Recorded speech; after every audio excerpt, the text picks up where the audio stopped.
Now, the Australian left say we need to look to how Europe is embracing renewable energy. Well, let's do that. Just how's that working out for Europe?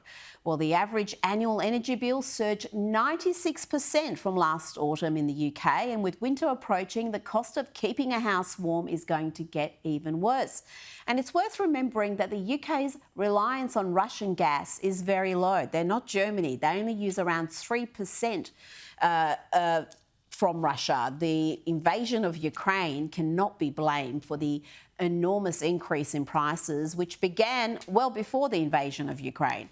Joining me now is GB News host and former leader of the Brexit Party, Nigel Farage. Nigel, how did it get to this? How did it get to a situation where so many Brits are in energy poverty? Well, let's go back before the invasion of Ukraine. Already, we were paying the most expensive energy prices in the world, both as domestic consumers and as industrial users. Why? Well, because no country in Europe has gone for renewable energy as much as we have. Tony Blair started it, but the Tories, ever since 2010, have embraced it. In fact, Boris Johnson used to boast, we're going to become the Saudi Arabia of wind. And it sounds wonderful. No, it does. It sounds crazy. It sounds crazy, well, Nigel. It doesn't sound wonderful. It does to you and I. It does to you and I, but not to the BBC and mainstream media and virtually everybody sitting in the Houses of Parliament. No, they all bought the narrative that there'd be limitless supply of very cheap energy. Here's the truth of it. Renewables are intermittent.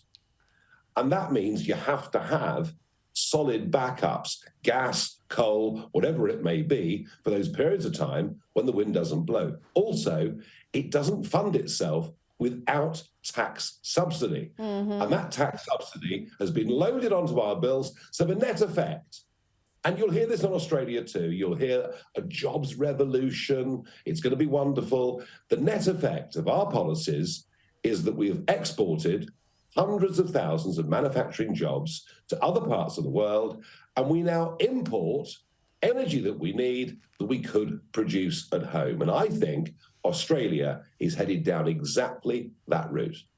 Well, we are. We're just a little bit further behind because we started a little bit later in earnest. But what would your advice be to the Australian government, who are just doubling down on the renewable energy? Well, you would call it a fantasy.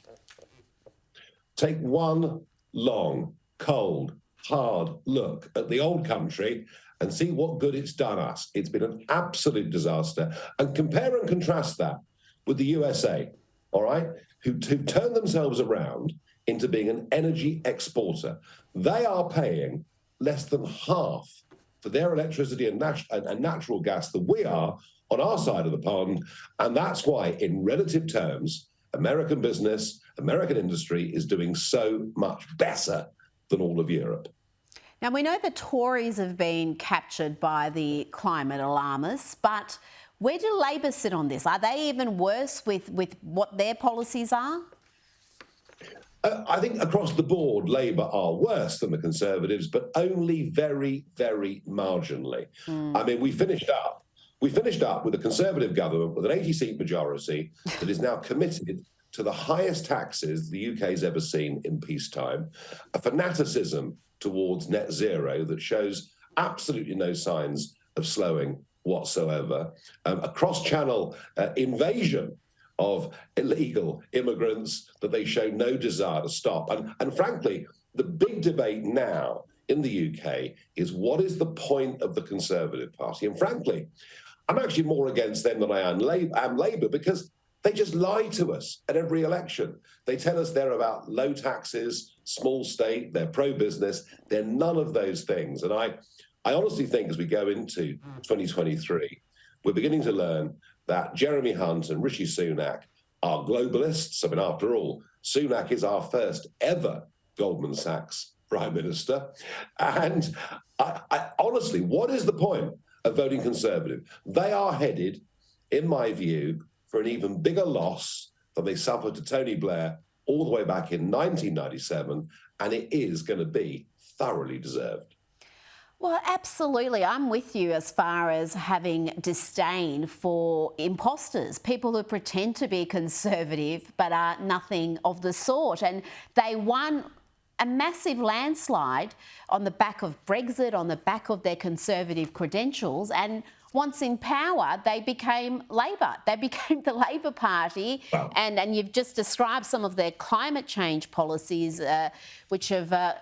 could plunge 7 million Brits into energy poverty. It is absolutely shameful.